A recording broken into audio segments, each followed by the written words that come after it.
Bonjour à tous. Voici une nouvelle vidéo sur les lettres de Pierre Monnier qui nous parle cette fois-ci de l'amour plus fort que la mort. Pour ceux qui ne le connaissent pas, nous allons commencer par une présentation de Pierre Monnier et de la façon dont sa maman commença à recevoir ses messages depuis l'au-delà. Pour ceux qui le connaissent déjà, cette vidéo est chapitrée. Vous pouvez donc, si vous le souhaitez, passer directement à la deuxième partie.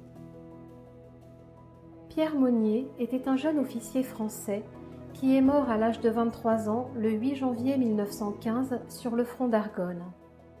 Fils unique, né dans une famille protestante très croyante et très pratiquante, il était l'enfant très aimé d'un foyer uni.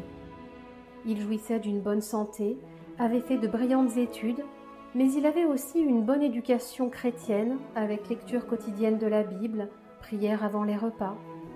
Sa conscience était formée à la droiture et au sens du devoir. Blessé une première fois sur le champ de bataille, il revient en convalescence dans sa famille, de nouveaux adieux, et cette fois, il ne reviendra pas. Pour ses parents, c'est l'effondrement total. Cependant, peu de temps après la mort de son fils, Madame Monnier reconnaît très nettement la voix de Pierre qui l'appelle par 3 fois. Bouleversée, elle demande « C'est toi, Pierre ?»« Mais oui, maman, ne crains rien, je suis vivant. » Madame Monnier n'avait rien d'une exaltée. C'est d'ailleurs l'unique fois de sa vie où elle réentendit sur terre la voix de son fils. Mais à partir de ce moment, Pierre continuera à communiquer avec elle. Elle percevait ses pensées intérieurement, les reconnaissant très nettement comme ne venant pas d'elle-même. Le 5 août 1918, elle reçoit ainsi l'ordre intérieur. Ne pense à rien, écris. Elle saisit au plus vite ce qui lui tombe sous la main, un carnet et un crayon, puis commence à écrire d'une seule traite. Oui, c'est moi qui t'ai demandé d'écrire. Je crois que par ce moyen, nous arriverons à communiquer bien plus facilement. Les communications dureront jusqu'au 9 janvier 1937, pendant presque 19 ans. 7 gros volumes d'environ 450 pages chacun ont ainsi été écrits. Ces messages sont d'une grande beauté. Le père François Brune en a parlé dans plusieurs de ses ouvrages. Il les tenait en grande estime. Je souhaite vous partager quelques-uns de ces extraits. L'amour plus fort que la mort. Message du 17 juillet 1919, tome 1. Les temps sont venus où Dieu reprend l'œuvre d'amour. De toutes parts, nos voix se font entendre, et comme au début de mon message, proclament notre survivance absolue et notre immortelle tendresse. Chère maman, nous n'osons pas nous comparer à la pureté ineffable qui s'est incarnée sous la forme du Christ, mais nous vous aimons d'une tendresse incomparable, et nous sommes chargés par notre Maître bien-aimé de vous rappeler que l'amour est plus fort que la mort. Entre parenthèses, Cantique, chapitre 8, verset 6. Hélas, nous nous heurtons à l'incrédulité, aux doutes anxieux. Réfléchissez, vous tous qui doutez encore. Du fait de ne vouloir accepter comme plausible ce qui est rationnel, vous vous égarez dans l'impossible. Il serait plus conforme à la logique de nier toutes les conséquences de l'existence de Dieu ou même de nier Dieu. Message du 21 septembre 1918, tome 1.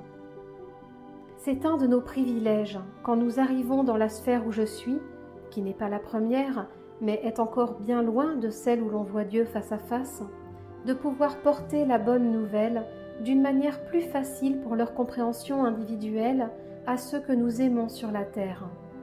Chacun de nous peut ainsi contribuer à l'avancement spirituel, religieux et moral de ses bien-aimés. C'est une récompense magnifique aux efforts faits par nous vers le progrès. Juge combien il est doux d'aider nos plus aimés dans cette lutte dont nous sortons à peine.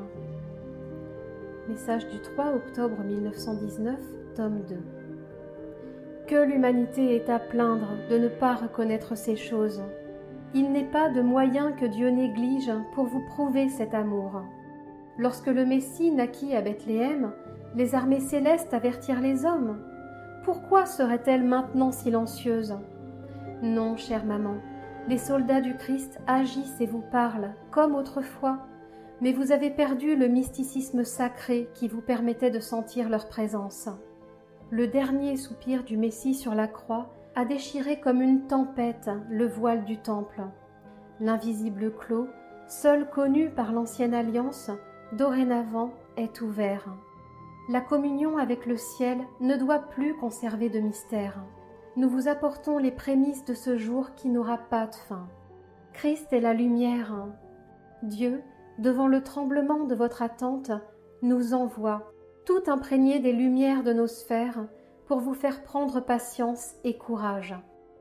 Ne vous détournez pas, n'éteignez pas les premières clartés célestes, mes aimés. Quant à nous, lorsque nos pensées qui sont amour, haine aussi, hélas, s'il s'agit des esprits mauvais révélés par saint Paul et d'autres initiés, lorsque nos pensées vous entourent, notre spiritualité, qui est notre ego lui-même, s'élance avec une complète facilité pour vous parler, vous guider et vous instruire. Message du 24 octobre 1919, tome 2. La magnifique mission qui nous est confiée, c'est d'affirmer l'immortalité de l'amour.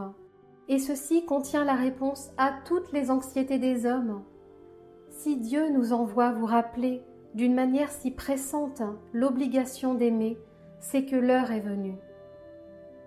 Message du 24 novembre 1919, tome 2. Si j'ai tant insisté sur la légitimité des rapports intimes et constants entre les esprits, ceux qui sont au ciel et ceux qui attendent sur la terre, c'est parce que je voudrais que notre communion, si douce, fût réellement l'œuvre de Dieu, l'œuvre du Christ, amour, lumière, chemin, vérité, vie. Je sens bien toutes les difficultés auxquelles vous vous heurterez, l'indifférence, les doutes, le blâme, la surprise, l'inquiétude même. Mes aimés, ne vous laissez ni décourager, ni arrêter par ces obstacles à la propagation missionnaire de l'Évangile intégral. Proclamons les vérités glorieuses rappelées par ceux-là qui vous aiment au-delà des tombes. Ce sont les enseignements de l'Évangile. N'aie pas peur, petite maman. Ton Pierre est le soldat du Christ. Il ne cherche pas à t'entraîner en dehors de la voie sacrée où le crucifié par amour marche devant nous. Message du 15 décembre 1919, tome 2. Mais Dieu n'a jamais cessé de vous faire parvenir ses messages, ses commandements, sa volonté, par l'intermédiaire de ses anges et des esprits qui sont occupés à ce service. Message du 30 janvier 1920, tome 2. Les messages affluent et les cœurs sont raffermis, et les regards se lèvent, et après avoir reçu les preuves qui justifient la foi, les voix affirment « Ne cherchez point parmi les morts ceux qui sont vivants ». Entre parenthèses, Luc, chapitre 24, verset 5. Message du 26 mars 1920, tome 2. Évidemment, le message que vous envoie une fois de plus l'invisible n'est point si nouveau que sa révélation puisse amener une brusque saute des vents qui soufflent dans les voiles de l'Église. Dieu ne nous commande point ces révolutions violentes. Ce que nous enseignons à la race oublieuse et sensuelle doit l'entraîner vers la spiritualité, comme le courant, paisible mais irrésistible, d'un grand fleuve. On le distingue à peine, tant est graduelle et douce sa marche majestueuse. Et cependant, rien ne peut s'opposer à cette force mouvante et fluide. Selon la volonté de Dieu, elle dévaste, inonde ou fertilise les terrains alentours. Telle doit être notre influence sur les âmes. Ma mission est une mission d'amour destinée à consoler, à soutenir.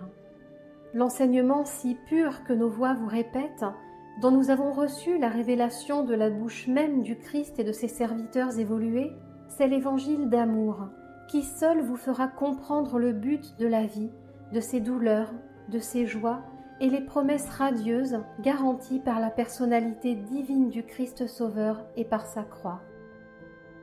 Message du 7 mars 1920, tome 2. Il en résulte que nous devenons les ambassadeurs de Christ auprès des hommes et qu'il s'agit pour nous de porter le message intégral des Écritures. L'amour est plus fort que la mort. Message du 9 décembre 1920, tome 3. Dieu nous commande d'employer tous les moyens de vous le faire comprendre et nous vous entourons de nos foules anxieuses pour vous stimuler. Chère maman, c'est un message qu'il faut répéter au monde menacé par la nuit spirituelle. Message du 8 mars 1923, tome 4. La charité divine a tant de moyens. Vous avez près de vous, pour vous porter secours, pour vous soutenir, vous guider, vous enseigner l'amour de votre Dieu, vous avez Christ, mais aussi l'ange auquel le Maître vous a confié, esprit lumineux, toujours attentif à vos appels, à vos besoins. Enfin, ceux qui ressemblent aux anges, ceux que vous nommez avec un frémissement de tendresse, les bien-aimés qui sont au ciel. Nous recevons la mission de porter à vos âmes le message que nos guides confient à notre fidélité, pour vous le redire de façon pressante et dans les termes que vous saurez comprendre. Message du 2 septembre 1925, tome 5. Ma mission, qui est aussi celle de tous les voyageurs célestes occupés pour un temps sur la sphère blanche du Christ, ma mission est de vous redire « L'amour est plus fort que la mort ». L'amour que Dieu a semé dans les cœurs humains n'a rien à craindre du tombeau. C'est une plante céleste dont les premières feuilles se déplient sur la terre, mais dont la fleur s'épanouit dans les régions où la mort et la corruption n'exercent plus leur pouvoir destructeur. Message du 6 septembre 1927, tome 6. Voilà ce que vous devez comprendre. Nous avons reçu du Maître une mission d'amour, une mission d'appel à votre contribution volontaire aux efforts de l'Église du ciel. Nous vous parlons de la part de l'Éternel. Message du 7 septembre 1930, tome 6. Nous avons reçu la mission si délicate et si douce de redire aux travaillés du monde terrestre « Dieu a tant aimé ce monde qu'il a donné son Fils unique pour sauver les pécheurs ». Message sublime dont Jésus prononça les premières paroles, mais que ses disciples eux-mêmes oublient. Message de l'amour plus fort que la mort, message qui, tel un cri de triomphante tendresse, monte de nos tombes désormais désaffectées. Message du 16 septembre 1931, tome 7. Désormais, notre rôle dans la sphère idéale d'où je te parle, c'est de donner notre amour en sacrifice pour le salut des frères, comme le fit Dieu lui-même. La mort est engloutie pour toujours, et c'est là le triomphe de l'amour. Message du 6 octobre 1932, tome 7.